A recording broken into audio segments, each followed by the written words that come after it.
Assalamualaikum warahmatullahi wabarakatuh. Halo teman-teman semua, kembali lagi kita akan membahas mengenai materi pada mata kuliah vulkanologi dan geologi geotermal. Dan kali ini kita akan melanjutkan pembahasan pada materi minggu sebelumnya berkaitan dengan produk vulkanik. Dan kali ini kita akan fokus pada produk yang dihasilkan pada erupsi yang bersifat eksplosif. Oke, sebelumnya saya ingin menjawab pertanyaan yang masuk melalui Google Form. Jadi ada yang bertanya terkait soal post-test yang menanyakan proses apa yang menyebabkan batuan meleleh yang disebabkan karena adanya mantel plume. Nah, proses yang dominan yaitu proses heating, tapi ternyata tidak ada pilihan heating di sana. Malahan jawabannya ada dekompresi. Nah, kalau misalkan kita melihat pada skema yang ada pada slide, mantel plume ada di gambar ini. Jadi kita bisa lihat bahwa pada mantel plume proses yang terjadi bisa A, yaitu heating, bisa juga B, itu dekompresi. Jadi ketika mantel plume ini naik ke permukaan, maka memungkinkan adanya komponen misalkan yang ada di mantel atau di kerak itu terbawa oleh mantel plume menuju ke permukaan. Nah, karena adanya dekompresi, maka memungkinkan komponen tersebut maka akan meleleh. Nah, oleh sebab itu, selain heating, proses dekompresi juga bisa menyebabkan batuan meleleh yang disebabkan karena adanya mantel plume. Gitu. Jadi jawabannya seperti itu. Oke, kita lanjut pada materi mengenai produk gunung api. Saya ingin menunjukkan beberapa terminologi berkaitan dengan produk vulkanik yang dihasilkan pada erupsi eksplosif yang akan sering kita dengar. Nah, terminologinya ini.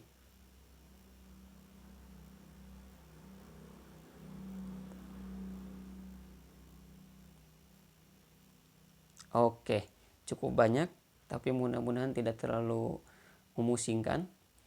Nah, harapannya setelah materi ini disampaikan, teman-teman bisa memahami apa maksud dari produk vulkanik ini atau dari terminologi ini, apa perbedaan dari masing-masing produk ini dan bagaimana proses terbentuknya. Jadi setelah materi ini selesai, teman-teman bisa kembali ke slide ini, kemudian coba ingat-ingat kembali apa yang dimaksud setiap terminologi ini dan bagaimana proses terbentuknya. Oke, kita masuk ke yang pertama ya, yaitu ejecta atau piroklastik material. Nah, tiga hal ini merupakan barang yang sama, yaitu berkaitan dengan apapun yang dikeluarkan dari kawah atau kaldera atau secara umum gunung api pada saat erupsi terjadi. Jadi contohnya ini ketika terjadi erupsi, terbentuk kolom erupsi, terbawa angin, kemudian terendapkanlah produk gunung api seperti ini. Ini biasanya dinamakan dengan vulkanik ash, debu vulkanik. Ukuran butirnya sangat halus, sangat kecil-kecil ukuran butirnya. Nah, makanya dia bisa terbawa oleh angin dan terendapkan secara jatuhan. Jadi jatuh. Nah, pertanyaannya, apakah produk yang dihasilkan selalu berukuran halus seperti ini? Jawabannya tidak. Ukurannya beragam. Contohnya ini. Ini dinamakan dengan breed crush bomb. Nah, bom itu ukuran butir pada piroklastik yang relatif besar. Nanti akan kita bahas seberapa besar ukurannya. Nah, breed crush itu mungkin disebut breed itu disebabkan karena kalau kita melihat roti yang sudah dipanggang itu memungkinkan ada beberapa bagian yang kemudian membentuk crack seperti ini bagian luarnya. Jadi mirip seperti bread, oleh sebab itu disebut dengan bread crust. Nah, proses pembentukannya seperti apa?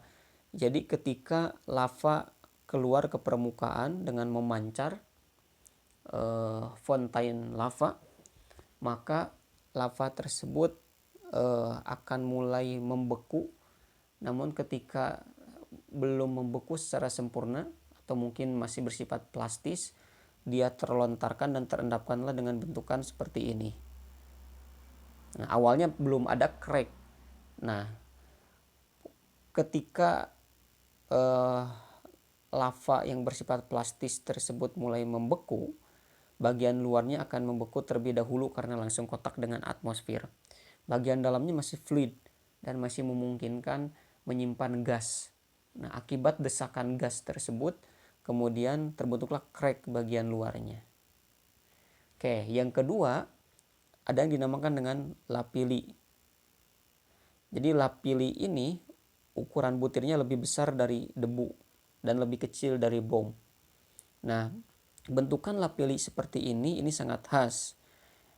Biasa terbentuk ketika debu vulkanik ini terbawa oleh angin, masih belum terendapkan, kemudian terjadi hujan. Nah, akibatnya debu tersebut akan lengket, kemudian saling menyatu satu sama lain, dan terbentuklah bentukan seperti ini, membulat dan ukurannya lebih besar. Nah, tetapi barangnya relatif sama, komponennya relatif sama, isinya sama, gitu, tapi ukuran butir berbeda. Oke, sekarang kita sudah tahu bahwa apa yang dilontarkan ketika erupsi terjadi itu bisa berbeda-beda ukurannya, bisa halus, bisa besar. Nah, sekarang kita lihat dari segi komponen. Apakah ejekta itu hanya satu komponen saja atau bisa bermacam-macam komponen atau jenis batuan? Oke,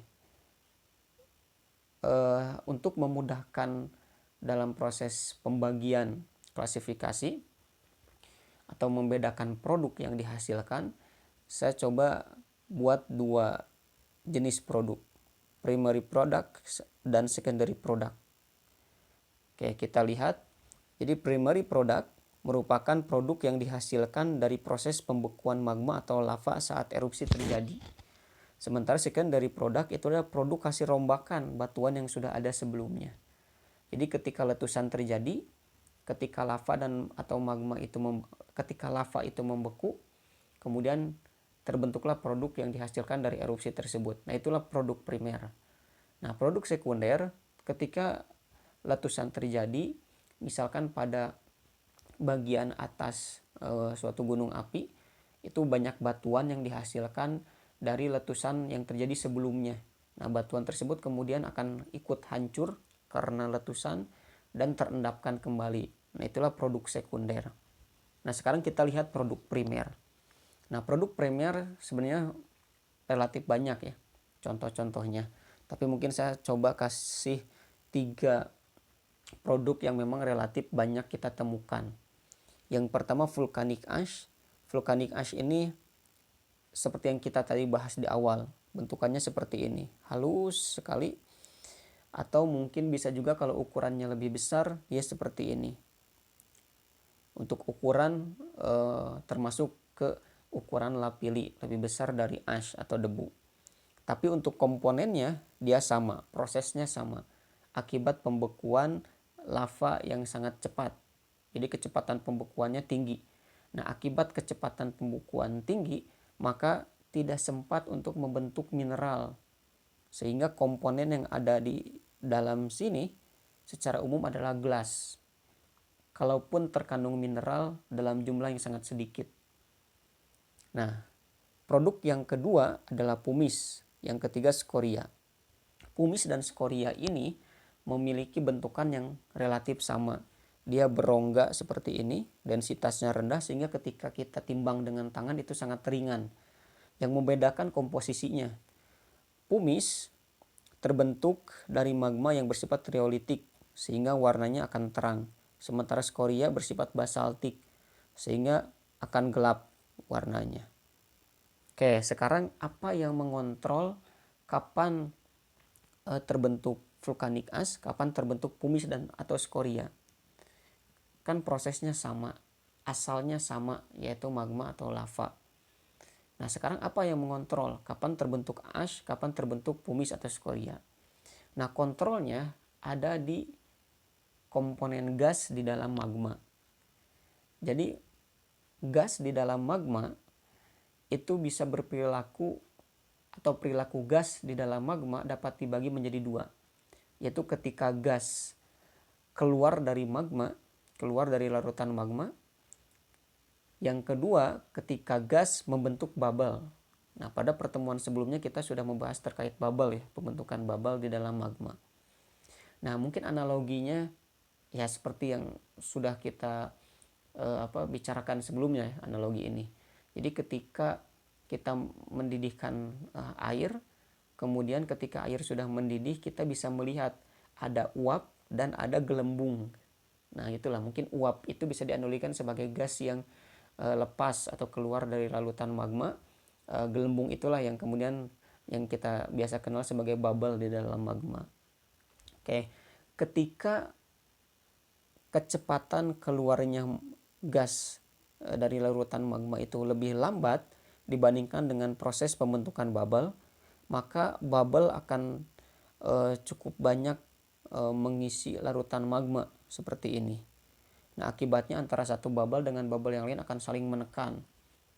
Nah, sehingga ketika letusan terjadi, akibat tekanan yang ditimbulkan, bubble-bubble tersebut akan istilahnya pecah, gitu ya. Nah, ketika bubble pecah, otomatis produk yang dihasilkan ketika erupsi pun akan membentuk fragmen-fragmen dengan ukuran yang sangat halus. Jadi produknya sangat halus. Nah, pada kondisi ini maka terbentuklah volcanic ash. Nah, sementara ketika kecepatan keluarnya gas dari larutan magma lebih cepat dibandingkan dengan kecepatan pembentukan bubble, maka bubble yang terdapat dalam magma tidak terlalu banyak. Nah, sehingga yang terjadi adalah bubble tersebut akan mengumpul seperti ini, tapi tekanannya tidak setinggi dari tekanan pada kasus ini, tekanan antar bubble. Sehingga ketika meletus tidak langsung memecahkan produk yang dihasilkan, sehingga produk yang dihasilkan ketika erupsi tidak cenderung halus, tapi masih kita bisa bilang kasar, memiliki ukuran tertentu. Dan bubble-bubble yang berkumpul ini kemudian ketika meletus gasnya akan keluar, bentukannya yang tersisa adalah rongga-rongga seperti ini. Nah, pada kasus ini maka terbentuklah pumice atau skoria. Nah, pada satu tahap erupsi bisa dihasilkan kedua produk ini secara bersamaan. Nah, akibat proses yang berbeda, proses magmatisme yang berbeda. Tapi pada satu tahap erupsi yang sama bisa dihasilkan dua produk ini bersamaan. Oke, sekarang untuk secondary product saya bagi menjadi dua. Fragmen yang sifatnya vulkanik dan non-vulkanik. Fragmen vulkanik jelas, misalkan lava yang sudah terbentuk akibat letusan sebelumnya bisa hancur, kemudian terendapkan kembali berbarengan dengan letusan yang terjadi setelahnya. Nah, untuk non-vulkanik itu contohnya misalkan di bawah permukaan suatu gunung api terdapat lapisan batu gamping misalkan. Nah, ketika magma naik ke atas, ada komponen batu gamping yang ikut tertransport tapi tidak langsung meleleh. Nah, tetapi terbentuk marble akibat panas. Nah, marble ini kemudian akan ikut terlontarkan ketika letusan terjadi dan ikut terendapkan. Itulah ejecta yang sifatnya secondary dan tidak bersifat vulkanik atau tidak termasuk pada batuan vulkanik. Oke, itu saja yang disampaikan pada part yang pertama ini. Kita akan lanjut pada part yang kedua.